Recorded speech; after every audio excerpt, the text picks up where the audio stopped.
The SEAL commander's smirk said it all. Another paper pusher pretending to be an operator.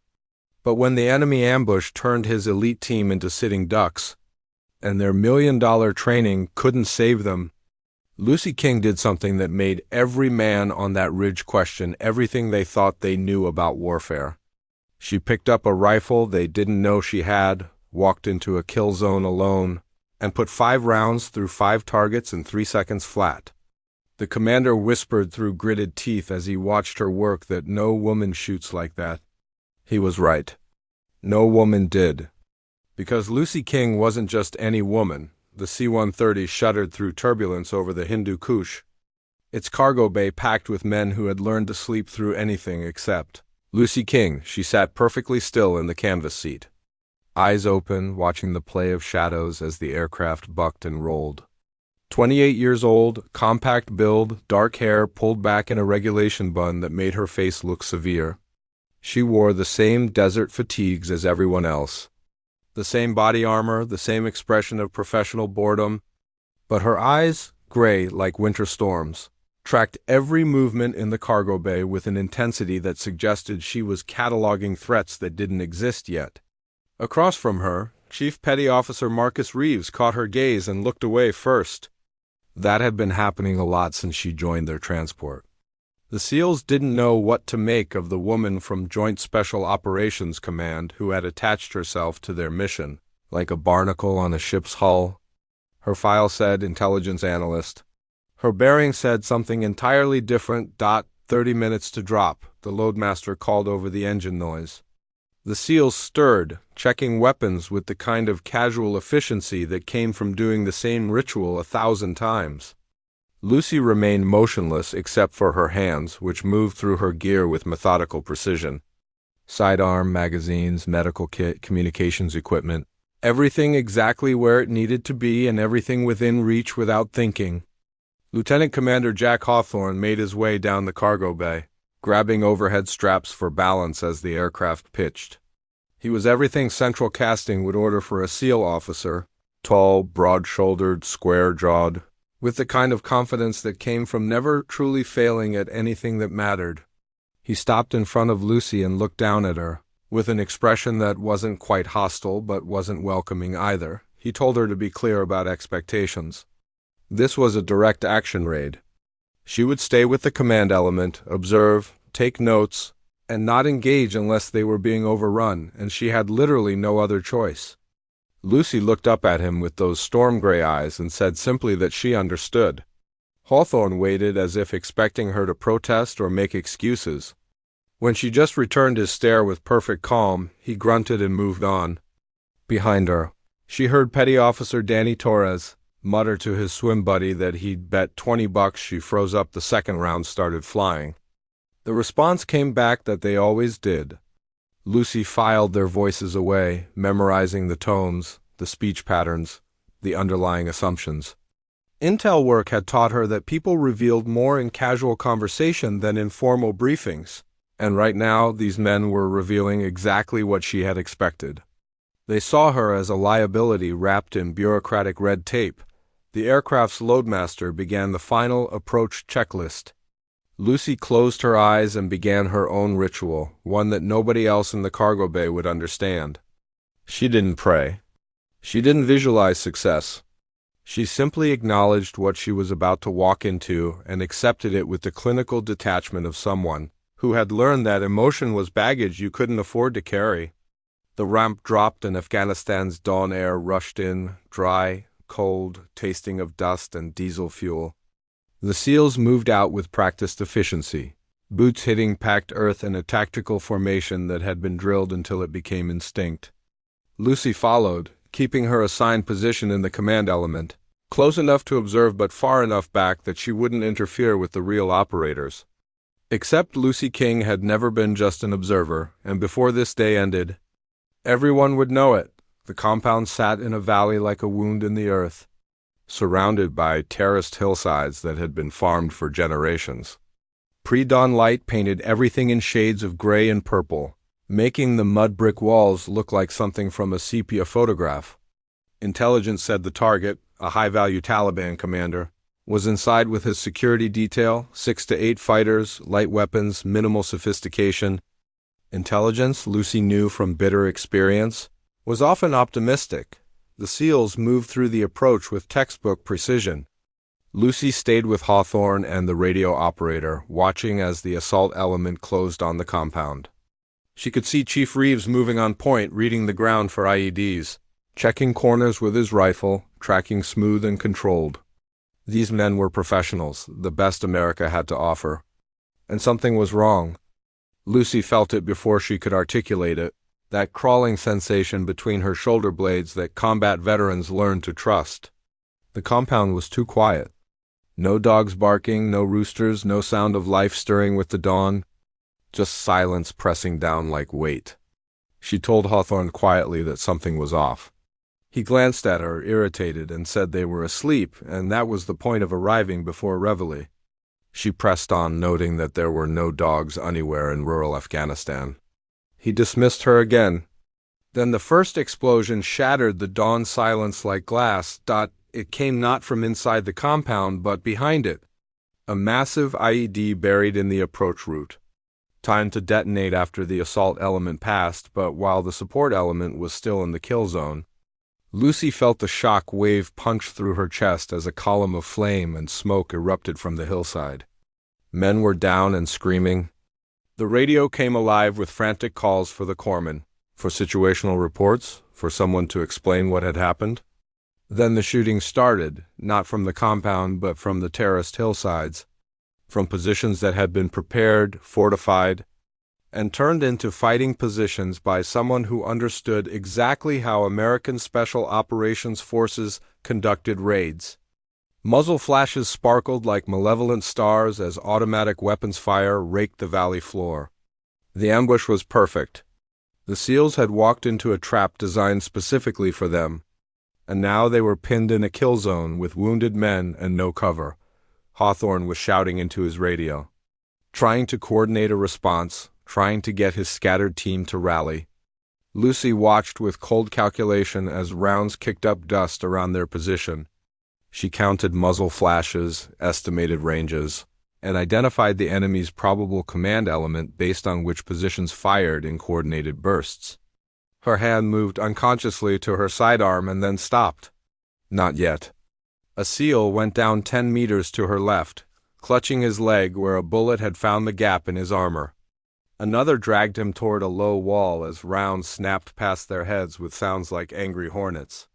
The firebase was supposed to provide overwatch, but when Lucy keyed her radio, she learned that Outpost Delta was itself under heavy attack and couldn't support them. This wasn't an opportunistic ambush. This was a coordinated operation hitting multiple targets simultaneously, designed to isolate and destroy an American Special Operations element, and it was working. She radioed for immediate air support and was told air assets were 20 minutes out. 20 minutes might as well have been 20 hours. Another SEAL went down, this time not getting back up. The corpsman who tried to reach him was driven back by fire. Lucy could see the enemy commander now, or at least where she thought he was. Based on which position was controlling the other's fire? A fighting position halfway up the hillside with perfect angles into the valley and hardened against counterfire. Chief Reeves made it back to the command element, breathing hard and bleeding from a cut above his eye. He told Hawthorne they were getting torn apart and needed to move. Hawthorne snapped back that there was no cover, that it was all kill zone, that the enemy had planned it perfectly. Torres, his earlier swagger replaced by the sharp edge of fear, asked what they were supposed to do. Then Lucy stood up. She just stood up, calm as someone rising from a church pew. Every SEAL stared at her as though she had lost her mind. Standing in a firefight was how you got shot. Everyone knew that. Everyone except Lucy King, who was already moving toward a low berm that provided marginal cover and a sight line to the enemy positions. Hawthorne roared at her to get down. She ignored him. Her hand went to the small of her back beneath her vest and produced a weapon that was definitely not standard intelligence analyst issue. The rifle was compact black and custom modified in ways that spoke of very specific requirements. fitted with a suppressor that suggested someone wanted to work quietly and optics that cost more than most cars. She deployed the bipod with one smooth motion and went prone behind the berm. Cheek to stock, breathing already controlled, through her scope the enemy positions resolved with crystalline clarity. She could see muzzle flashes, see movement behind rock fortifications, see the heat shimmer rising from barrels that had been firing too long. Her first shot was nearly silent, just a suppressed crack barely audible over the ongoing firefight. On the hillside, a figure operating a machine gun suddenly pitched backward, his weapon falling silent. The other SEALs didn't even realize what had happened until Lucy was already transitioning to her second target. The rifle cracked again and another fighter went down, one who had been directing fire and coordinating the ambush from a protected position. He had thought he was invisible and safe behind his stone breastwork. He had been wrong. Lucy worked through targets with mechanical efficiency. Each shot was deliberate, calculated, and final. She wasn't trying to suppress the enemy or make them keep their heads down. She was systematically removing them from the battlefield one precise shot at a time. The kind of shooting that looked easy but required years of training, a perfect understanding of ballistics, and the kind of cold nerve that most people never developed. The SEALs watched in stunned silence as their intelligence analyst transformed into something else entirely. Her shots were finding targets at ranges that should have been impossible with such a compact weapon. She was compensating for wind, elevation, and even the rising heat of the day with adjustments so subtle they looked like instinct. A rocket-propelled grenade team was preparing to fire into the pinned-down Americans. Lucy put a round through the gunner's chest at 400 meters, then transitioned immediately to the loader before he could pick up the weapon. Both men dropped within 2 seconds of each other, and the RPG clattered down the hillside unused, Torres whispered, asking who this woman was. Hawthorne was watching through his own scope, tracking Lucy's shots.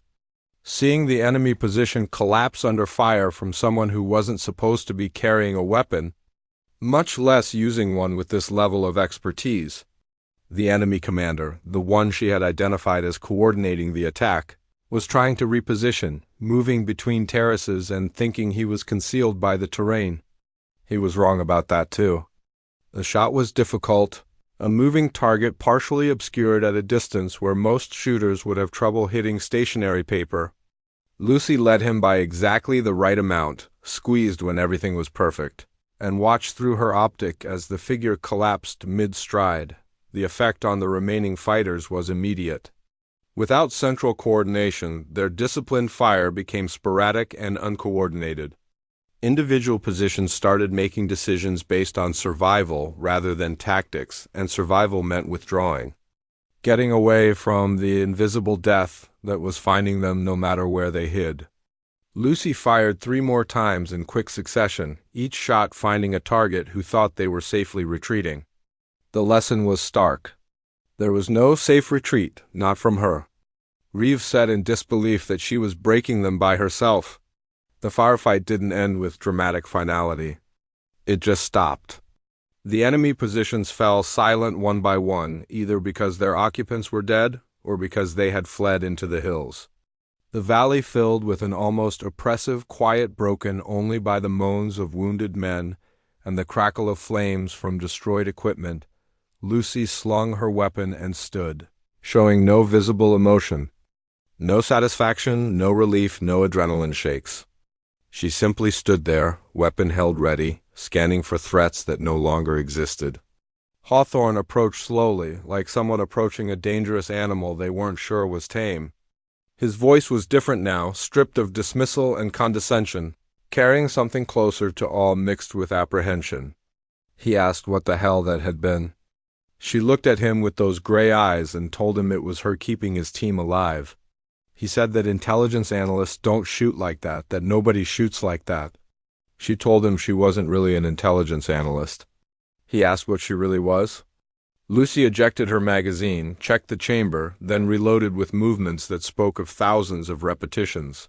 She told him she was the person they send when intelligence isn't enough. The person they send when they need someone who can read a situation and fix it. The person they send when they need targets eliminated and nobody can know who did the eliminating. The silence that followed was heavy with implications. Reeves broke it, reminding everyone that they had wounded men who needed immediate evacuation and needed to police the area. Hawthorne was still staring at Lucy. He asked how many she had gotten.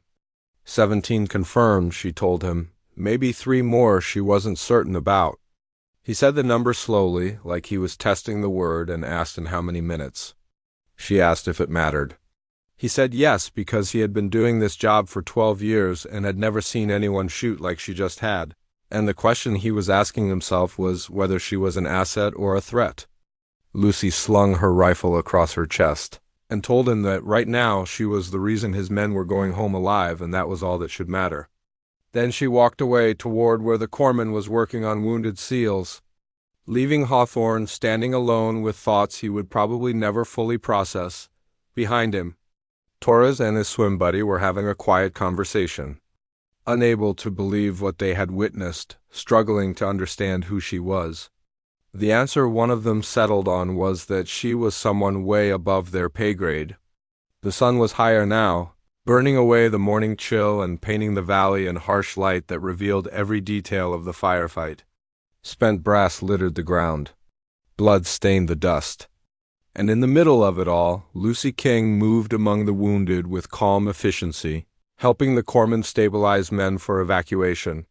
She didn't look like a cold-blooded shooter who had just eliminated 17 enemy fighters with clinical precision. She looked like exactly what her file claimed, an intelligence analyst doing her job. But everyone who had witnessed what happened in this valley now understood a simple truth. Files lead, appearances deceived. And the most dangerous people were always the ones you never saw coming, the Chinook. Helicopter's rotors beat the air into submission as it touched down in a swirl of dust and debris.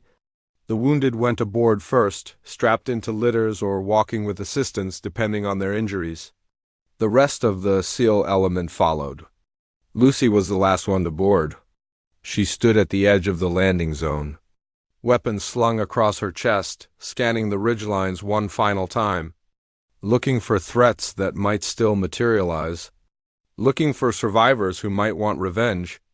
Looking because that was what you did when you were the person responsible for killing 17 men before breakfast.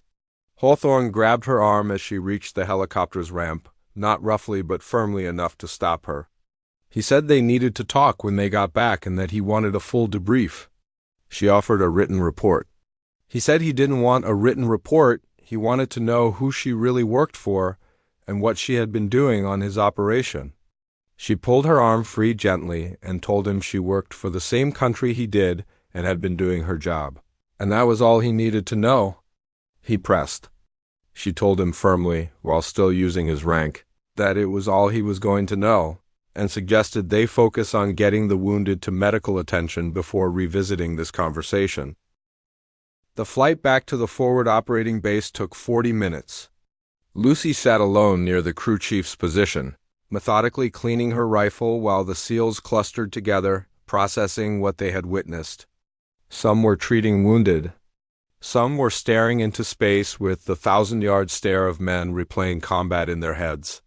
A few were stealing glances at Lucy, trying to reconcile the quiet woman breaking down her weapon with the lethal efficiency they had witnessed in the valley. Chief Reeves finally broke away from his team and took the seat next to her. He didn't say anything for a long moment, just watched her hands move through the cleaning ritual, the oilcloth wiping carbon from the bolt, the bore snake running through the barrel, every movement precise and economical. He said finally that his daughter wanted to join the Marine Corps and that he had been trying to talk her out of it, telling her it was no place for women and that she would never get the respect she deserved, and the men would never really accept her. Lucy kept cleaning without looking up and told him he should stop lying to his daughter because that was what he had been doing, telling her she couldn't. When he should have been helping her prepare for the fact that she absolutely could, Reeves was quiet. Then he asked how long Lucy had been doing the real work, not the analyst cover. 8 years, she told him. He started to ask how many and trailed off, unable to finish the question. She finished it for him. How many had she killed? Enough that she had stopped counting, but not so many that she had stopped remembering. Each one, every face, every shot, every decision, you carry them with you, she said. That was the price. He said she was so young.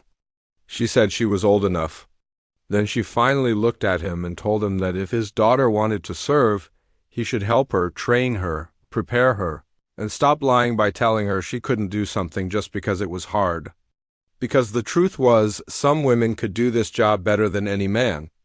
They had to work harder to prove it and be twice as good to get half the credit, but they could do it. Reeves said that what he had seen that day, the shooting, was more than just training, that it was something else. Lucy told him it was what happens when you take someone with the right aptitude and give them unlimited ammunition, unlimited training time, and instructors who don't care about anything except making you the best possible version of yourself.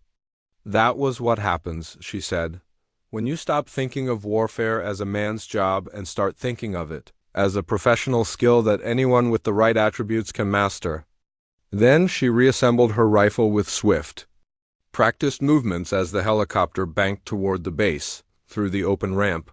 Lucy could see the base sprawling across the valley floor, rows of tents and temporary buildings.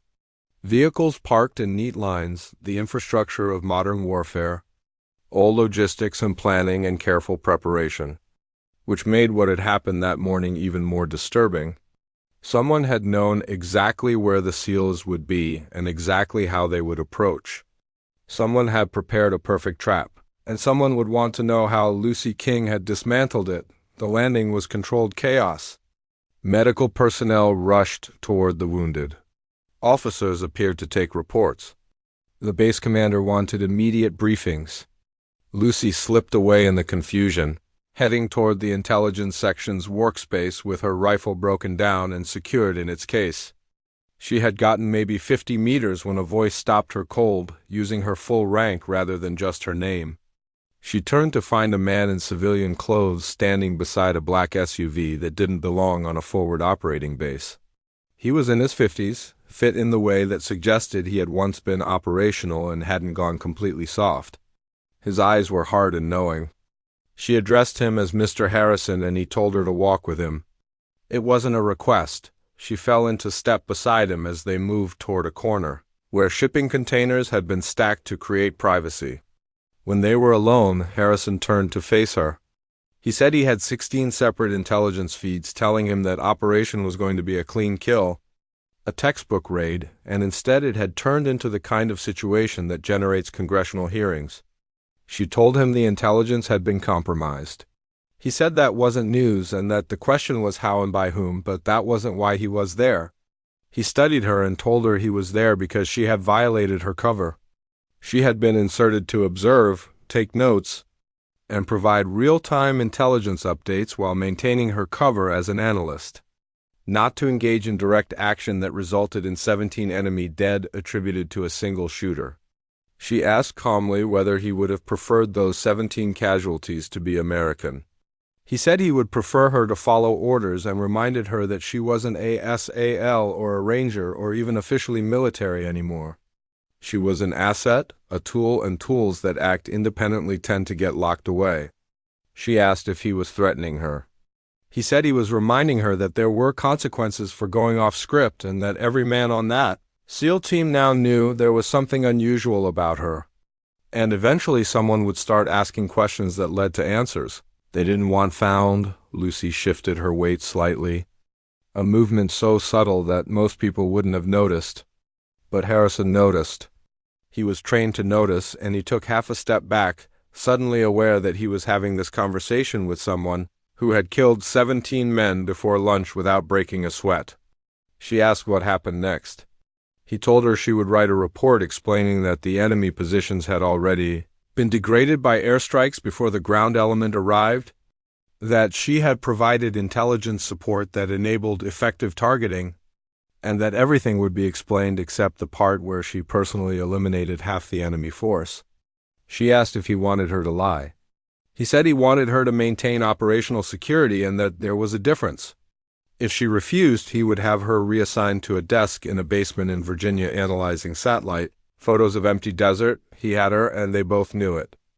Lucy King was many things, but she wasn't someone who could sit behind a desk while Americans died in the field. That was her weakness, and Harrison knew exactly how to exploit it. She agreed to write the report. He told her good, and reminded her one more time that when she was inserted into an operation, she needed to remember what she was there for. Observation, analysis, support, not heroics.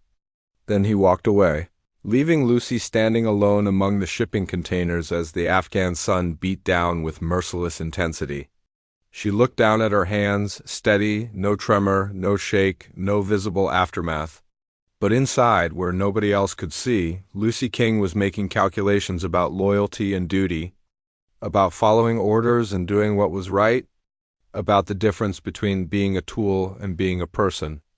And she was making a decision that would define everything that came next. 3 days later, Lucy sat in a briefing room with Commander Hawthorne, Chief Reeves, and 2 officers from JSOC. The walls were bare concrete with no windows, the kind of room where secrets were shared and consequences were decided. Hawthorne opened by reciting the official report, which stated that enemy positions had already been degraded by preparatory fires before the ground element arrived, and that Captain King had provided valuable real-time intelligence that enabled effective targeting, and that the operation, while it resulted in casualties, had been ultimately successful. He paused and looked directly at Lucy and said that everyone in the room knew that was fiction. He asked her one more time who she really worked for. Lucy had spent 3 days deciding how to answer that question. She had written the report Harrison wanted. She had filed the paperwork. She had done everything required to maintain her cover. But sitting in this room looking at men who had almost died because intelligence had failed them, she made a different choice. She told them she worked for an organization that didn't officially exist, one that identified situations where conventional military responses were either impossible or inadvisable, and inserted assets like her to resolve those situations through direct action while maintaining plausible deniability for the United States government. One of the JSOC officers said flatly that they were assassins. She said they were problem solvers. The targets were always verified, always legitimate threats to American lives or interests. But sometimes those threats existed in places where they couldn't officially operate or were protected by diplomatic immunity or political considerations, or were simply too dangerous to approach through normal channels. Reeves leaned forward and asked if she was what people called a ghost, one of those operators everyone hears about but is never supposed to believe in. She said she was someone who had been given very specific training and very specific authorities to do a very specific job, and that job was keeping Americans alive when all the normal rules made that impossible. Hawthorne worked through it, cycling through disbelief and anger before settling into resigned acceptance. He said the Valley ambush had been perfect because someone in the Afghan security forces had tipped off the Taliban that the enemy had known their approach routes and their tactics, and it was supposed to be a massacre. She said instead it turned into a lesson about underestimating the wrong person. He said she had saved their lives. She said she had done her job. He shook his head and said she had gone way beyond her job, that she had risked her cover and her mission to save a group of SEALs who had spent the entire flight treating her like she didn't belong, and he wanted to know why. Lucy was quiet for a long moment. Then she said it was because that was what they did. They keep Americans alive even when those Americans don't know they exist, even when they wouldn't approve of the methods if they did. They stand in the shadows and do the ugly work so that people like him can do the heroic work in the light. That was the deal they made. That was the burden they carried. The room was silent until one of the JSOC officers said that this conversation had never happened. This briefing had never occurred, and as far as official records were concerned, Captain King had provided intelligence support and nothing more. Everyone nodded and understood the stakes. Word getting out that assets were operating outside normal chains of command. Conducting lethal operations without official oversight would mean investigations, congressional hearings, and criminal charges for everyone in the room. They filed out one by one, Hawthorne lingered until it was just him and Lucy. He told her that for what it was worth, he had been completely wrong about her. She said most people were. He asked if it was lonely, being that person, someone nobody was supposed to know about. She considered the question and said sometimes. But then she thought about the SEALs who went home to their families because she had been there. And she thought about the attacks that never happened because someone like her was in the right place at the right time, and she remembered why she did it. He asked if he would see her again. Probably not, she said. People like her didn't stick around. They moved, they adapted, they disappeared.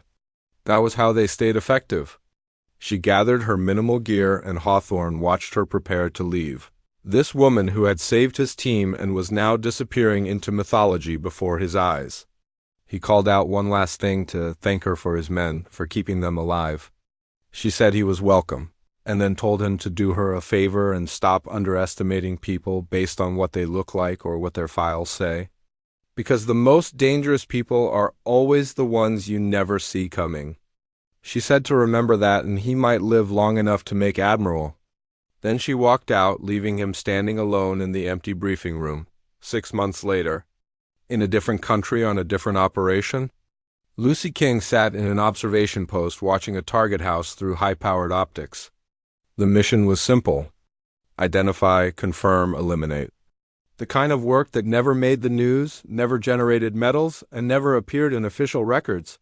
Her spotter, a young operator on his second tour, whispered nervously that he couldn't believe she just sat there and waited for a shot, then took it, then disappeared. She told him that was the job. He asked if it bothered her, killing people from a distance without them knowing. She adjusted her scope fractionally, compensating for a wind shift her spotter hadn't even noticed yet. She told him it used to. Then she stopped thinking about it as killing people and started thinking about it as solving problems. The man in that house was planning an attack that would kill hundreds, maybe thousands. He was protected by his government, his security detail, and international law.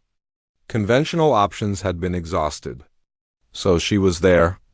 And tomorrow, hundreds of people who didn't even know she existed would wake up alive because of what she did that night. That was how she lived with it. The target appeared in a window. Lucy's finger moved to the trigger and she told her spotter to stand by. The shot was perfect, clean, and final. The target dropped and Lucy was already breaking down her weapon and preparing to disappear into the night. Another problem solved. Another threat eliminated. Another day of being the person nobody was supposed to know about, doing the job nobody was supposed to acknowledge existed. The wolf doesn't announce itself to the sheep. And America's deadliest wolves wore faces that nobody would ever remember, worked jobs that nobody would ever acknowledge, and carried burdens that nobody would ever understand. Lucy King was one of those wolves, and the world was safer because of it, even though the world would never know her name.